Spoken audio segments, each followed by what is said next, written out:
Today we're going to be using the Guardian Safety and Survival Simulator to demonstrate and practice a confined space rescue.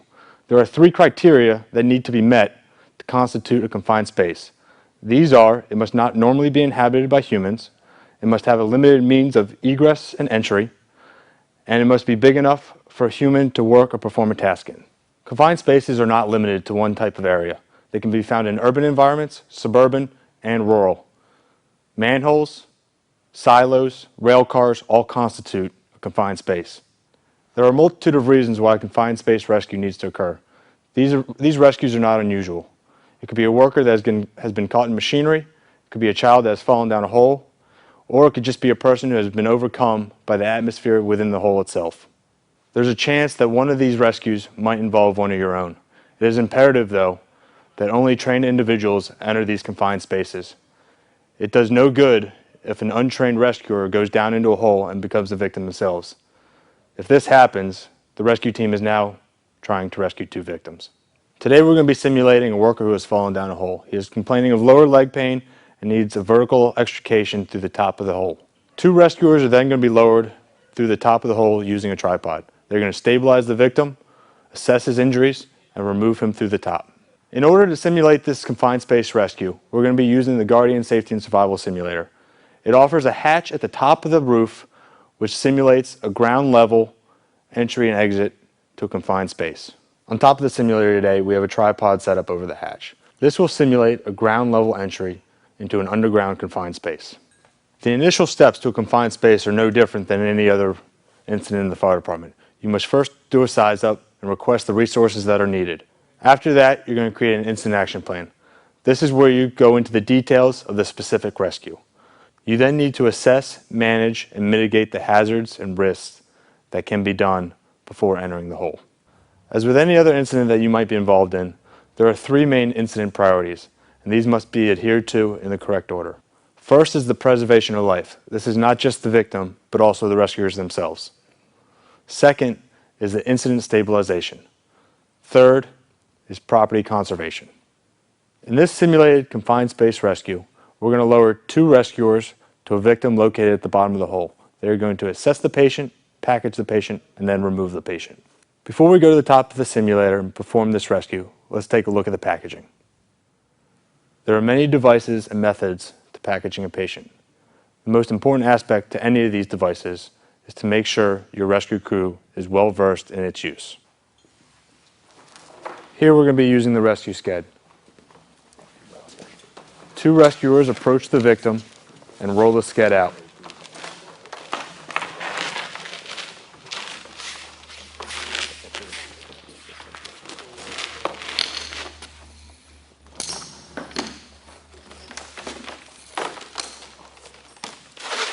They fold each flap back to help assist to keep the sked flat while loading the patient.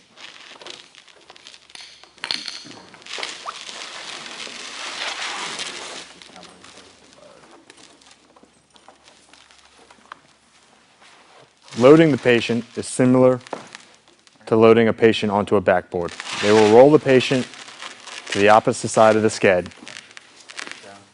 and roll him back on top of it.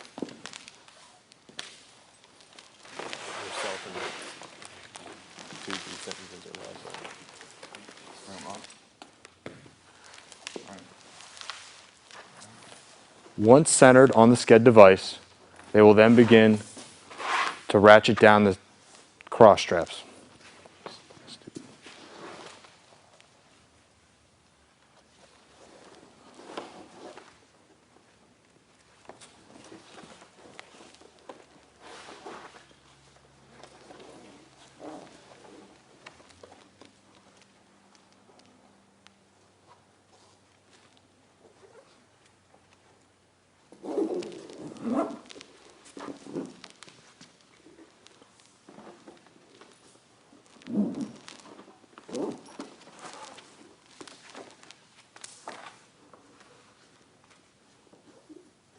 After all cross straps have been secured, one rescuer will then move down and attach the feet straps.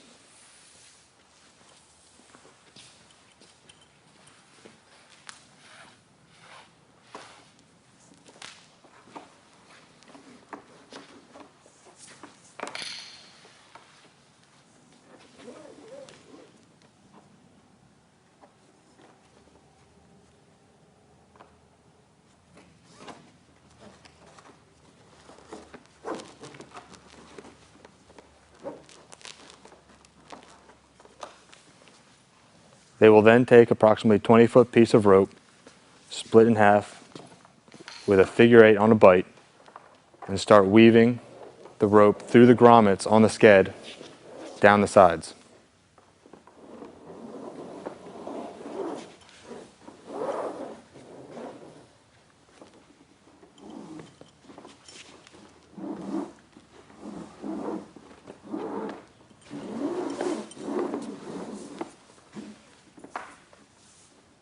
The rescuers need to verify that the figure 8 on the bite is centered above the victim's head.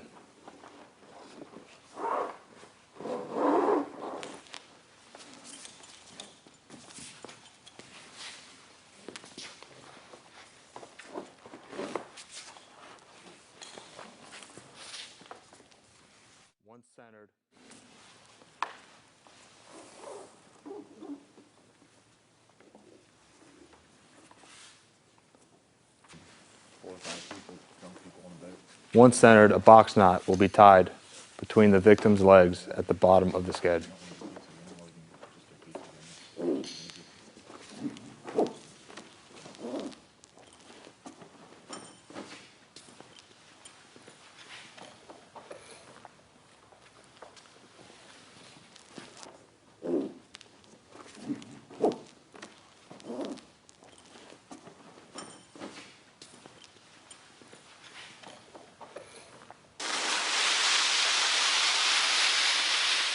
Although packaging the patient on a rescue sked in an open area looks easy, the physical hazards of a confined space greatly complicate the task. Restricting your training to only open areas in ideal situations will give you a false sense of security. It is imperative that these rescue trainings be done in the most realistic environment. Not only will it tax you physically, but it will also tax you mentally. Now that we're on top of the simulator, we're going to go into the evolution of what we're going to do. As you can see, we have an open hatch where a victim has fallen down. Although this is a non-permit required confined space, we still would like to monitor all the hazards related to atmospheric conditions. This needs to be done at every level that the rescuer will travel through, top, middle, or bottom. For this evolution, we are using a winch raising and lowering system. The second point of contact is going to be a belay device using a rope system using a prusik. This is because there is no ladder going down into the hole. At all times, there must be 2 points of contact. Because of the complexity and severity of confined space rescues, there are a number of roles that need to be met. First, there needs to be a supervisor position that oversees the entire operation. There also needs to be a safety that makes sure all safety measures are met and all hazards are mitigated that can be mitigated. For each rescuer, there needs to be an attendant. Hook it in the hole line.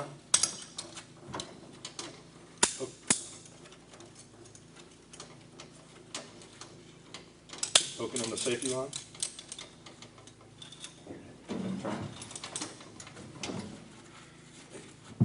Making sure it's hard tied. Ready for Checking his lines, checking the hole, checking his belay, checking his tag. I'm also checking our air monitoring system. The reports, all levels are clear. Command to communications. We'll be sending one rescuer into the confined space. All air monitoring levels are within normal limits. Rescuers entering the confined space at 12:30 hours.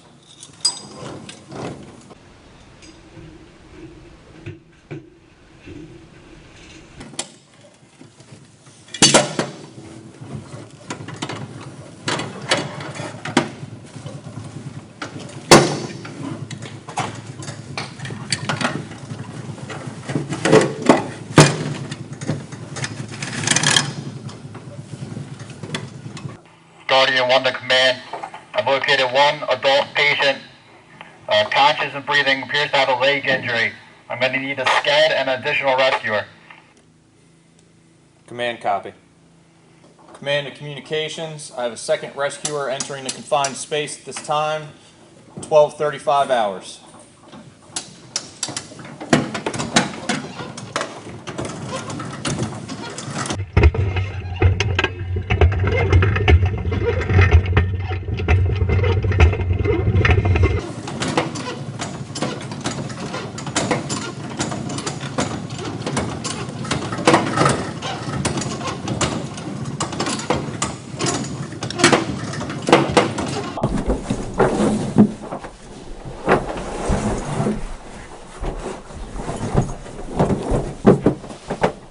Got an adult male, conscious, looks like a As you broken can leg. see, as the rescuers approach the victim, Rescue there's much less room to maneuver as compared to outside in an open area.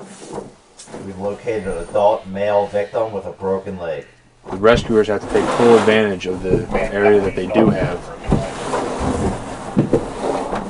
as to not overexert the movements that they're already doing.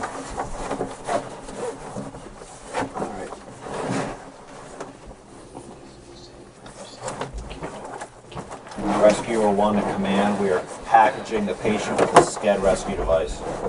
As they prepare to package the patient, they unroll the sked next to the patient. Spin out. This is not an easy operation in tight You in line? quarters. Now, are we gonna roll in? Yes. And although it's not Straps out of the way. comfortable for the victim itself, It's gonna be your call, rolling towards the wall. this is a life and death situation, 1, 2, 3. and we're looking at protecting the victim and limiting the injuries that he's Roll sustained. down. Yes. Down. We position him to my right. Ready? Yep. 1, 2, 3. Okay. We'll scat over. Okay. I'm gonna work on attaching these. The rescuers will now begin to tie the straps that wrap around the patient on the sked board.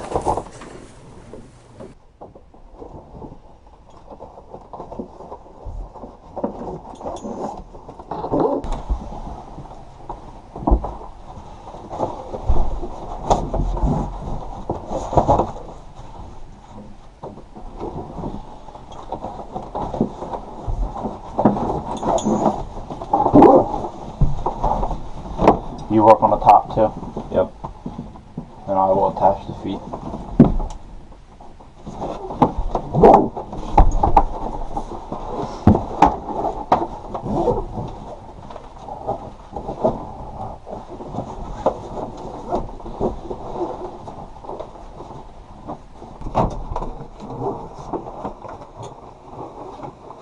All right. All the straps are secure.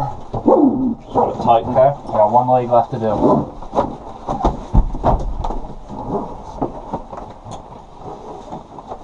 right. Top two are secure.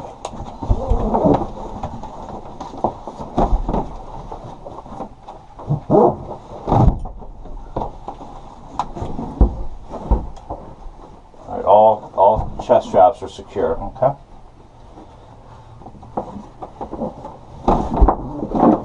The drag handle out.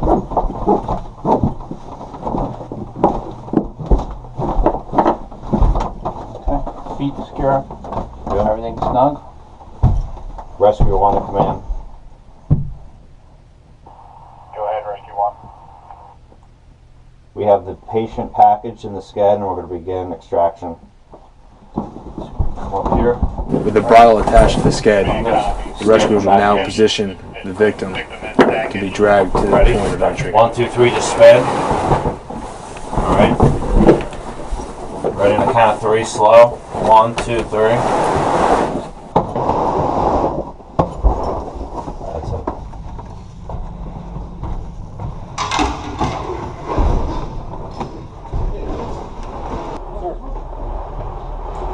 You want to do this, Billy?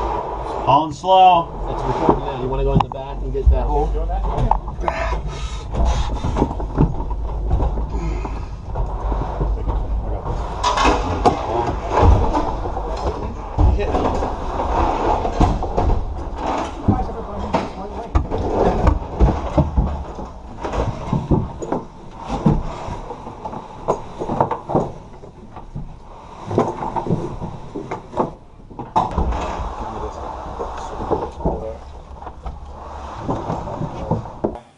Commander Rescuer 1, are you prepared to raise the victim?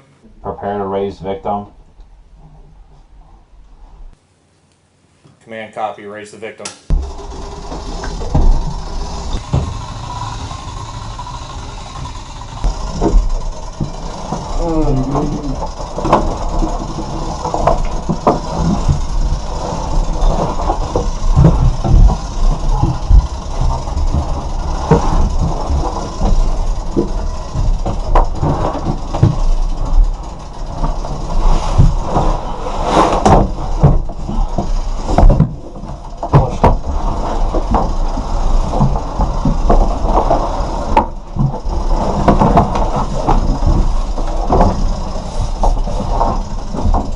comes off the ground.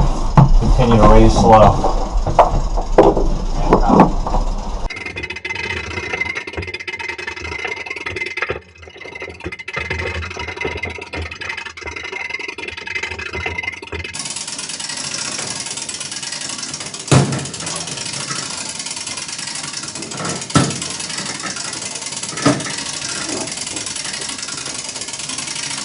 We're maxed up.